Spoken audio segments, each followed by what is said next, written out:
everybody. Welcome back to Around the Emirates podcast with Sara Mousa, where I speak to guests from across UAE about topics you want to hear about. Today, I'm joined by the awesome Misha Akbar. Hi, Misha. Hi. So, Misha is joining me today as founder of Sema Health, which is a really cool company that is an online platform for culturally relevant therapy for South Asians in the UAE. That sounds really cool and really specific. Please tell me your story and what inspired you to create this platform. Yeah, absolutely. Again, thank you so much, Sarah, for inviting me to this podcast. I think what you're doing is as amazing. I think the more we need more, entrepreneurs and more podcasters just to bring about awareness, educate people. So what you're doing is uber cool as well, and I hope I have your confidence as well. So I started Sama Health because of my personal journey with mental health. I'm a Dubai kid, and so many years ago, without giving away my age, when I was in high school, I went through a mental health breakdown.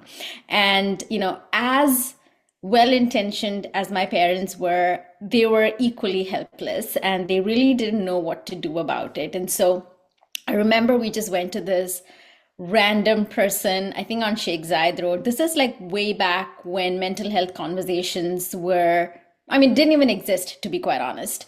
And so I didn't know what to expect. I didn't know what was going on. My parents didn't know either. And so it was just a very dark, strange world for us. But in typical, brown family fashion, we kind of just swept it under the rug. We didn't talk about it again. But I've always kind of wondered, like, what was going on? Because, when I did end up going to, I think that person was a psychologist. I'd like to think that person was a psychologist. It was a very strange experience for me because nobody told me what to expect. And so, we fast forward several years later, I got married, had my kids. And with both my kids, I went through severe postpartum depression. But I didn't know what it was because we never speak about that. Motherhood is just, kumbaya and bed of roses. And, it's amazing. You're bringing a life into this world. But no one really talks about the other side of things. And so that's what pushed me to sort of like seek therapy because my husband was like, okay, you're not yourself anymore, and it's affecting your sort of ability to be just you, forget about being a mother, forget about being a wife, but just being you, right? And so I tried to look for a therapist. I found some incredible therapists, but they didn't understand the cultural nuances of my background. So, talking about like certain things was really, really hard for me because they just wouldn't get it.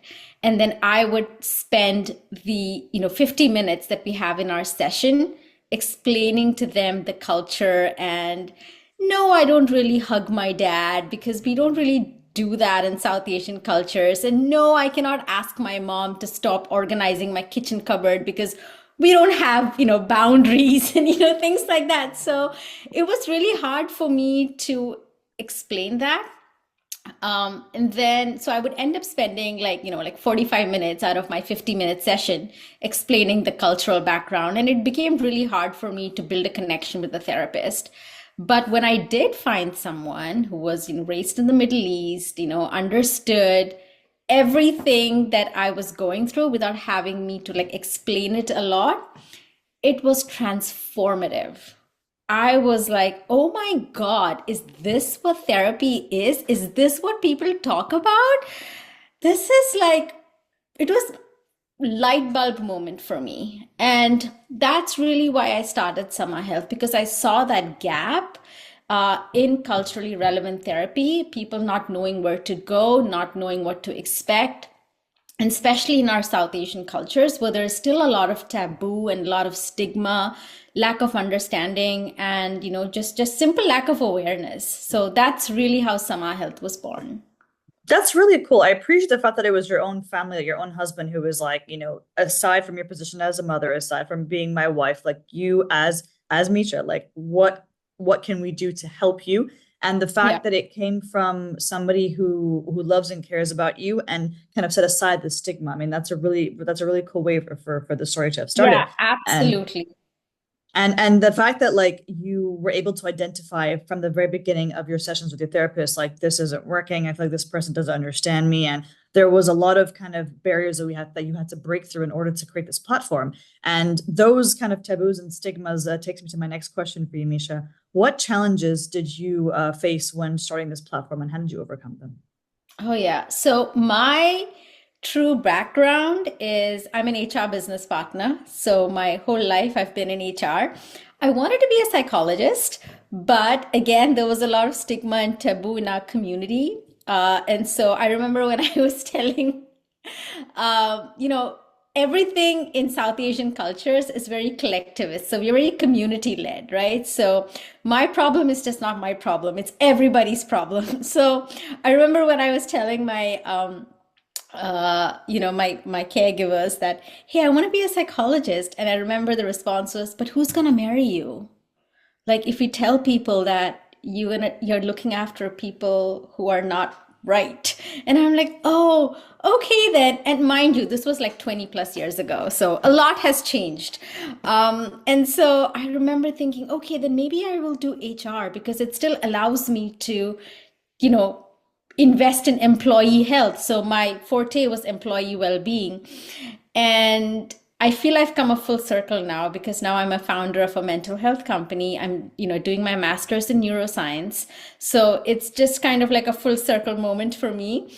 But the biggest challenge that I faced was I'm not a technical person, right? So how do I build this platform? What goes into building a platform?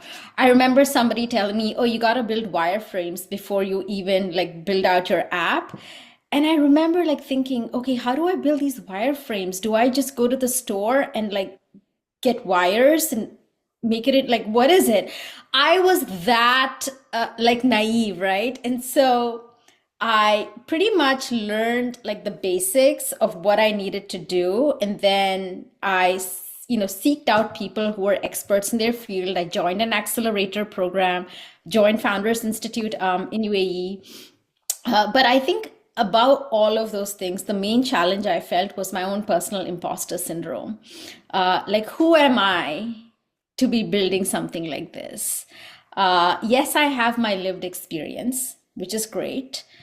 But at the end of the day, I'm not a psychologist, I'm not a psychiatrist, I'm not a mental health expert. So, what right do I have to build something like this? And that really took a lot of introspection and just kind of that soul searching and trying to understand like, why am I doing this?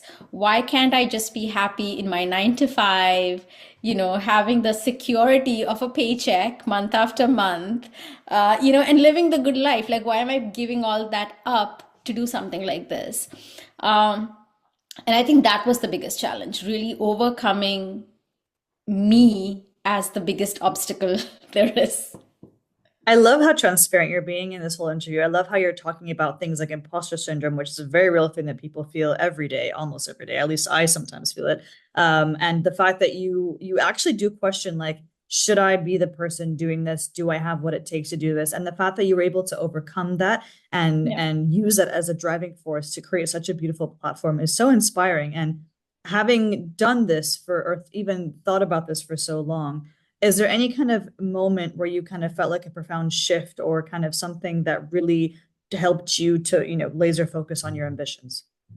Yeah, I think a lot of us seek validation, right? We seek validation from people who've done it before. We seek a lot of external validation.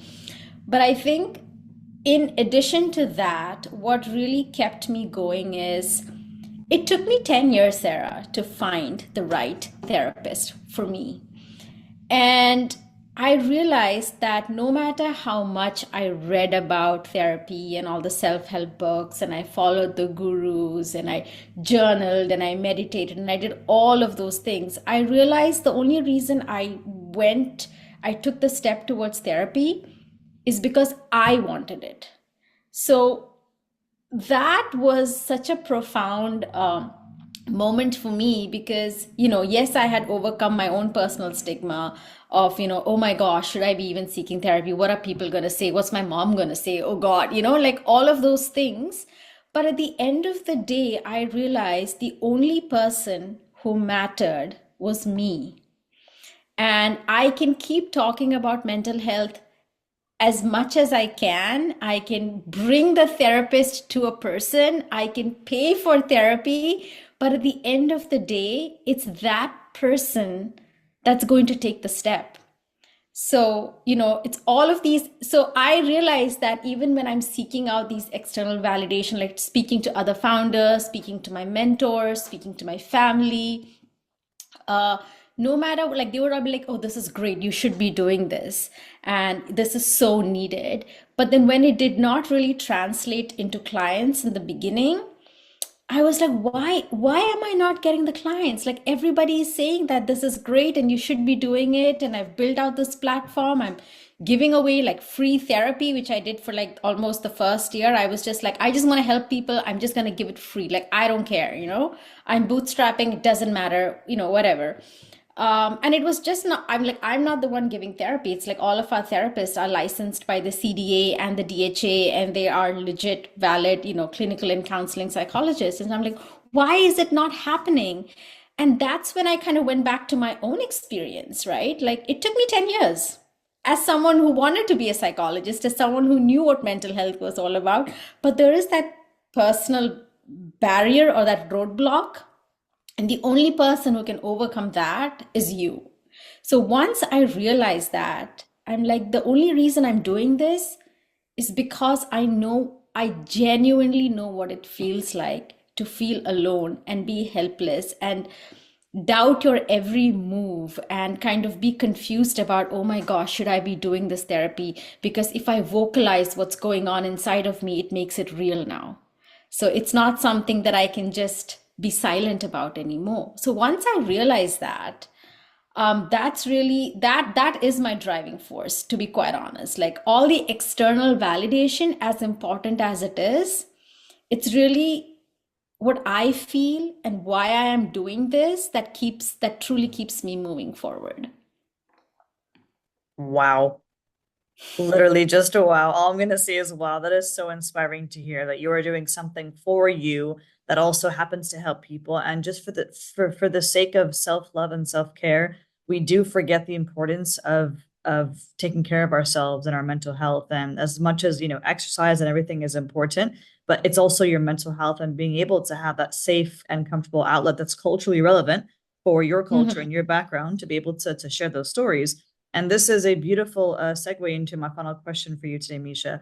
You've said a lot of inspiring things already, I must admit. But if there's any final words of advice that you might have for listeners, I would love to hear it. Yeah, I was actually thinking about, how you are like in the restroom or in the bathroom, you're like brushing your teeth, and that's when all the profound thoughts like come. And you're like, where was this when I was sitting in my office room? Like, all the thoughts just come in when you're like brushing your teeth, at least for me. Um, I think for me, it's the power of truly believing in yourself. Like, there have been days when, I'm speaking to my trusted advisors and I'm speaking to my tribe, and they're like, are you sure this is the right path? I mean, you've been in HR for like 16, 17 years. You're living sort of the dream, the six-figure salary, the security of a paycheck, the house, the kids, the dog, you have all of that. Why are you doing this now? Like, now I'm full time with Summer Health. I, quit my job early this year. So that was like another big moment for me, because, I mean, at the end of the day, I'm like, gosh, like, I have kids. Like, what am I doing here?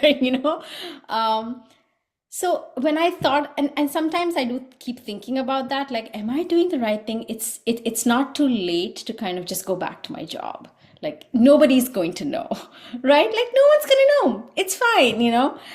But then I really go back to the why of why I started Summer Health, like why I'm building Summer Health. And the more I speak to our clients, the more I receive testimonials. It just, like life with purpose.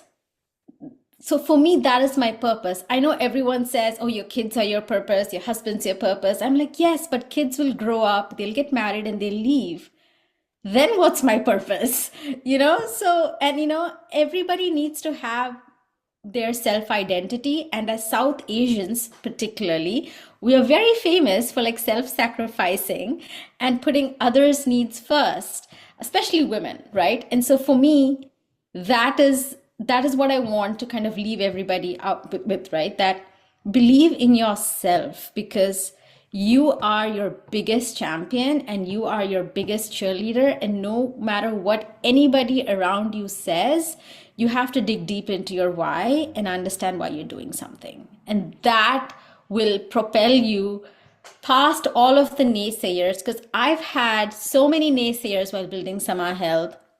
I've had mentors tell me, like, hey, this is you don't need this. Culturally relevant therapy doesn't matter, because in about 2 years time everybody's going to be blended. And I'm like, well, as long as India exists, I'm sure there will be South Asians. So I'm sure there's continuing to be a need. So pushing past those naysayers by believing in yourself is like the biggest advice I can give people. I love that. Thank you so much for taking the time to talk to me today and showing us such an important message that affects everybody, and just reiterating the value of your mental health and how precious that is, and just the inspirational journey that you have gone through, and how other people can learn from you as well. Thank you so much, Misha. Well, thank you so much for having me. Like I said, it's given me a pep in my step to, to go through the rest of my day. Yes. Thanks, Misha. Take care. Bye.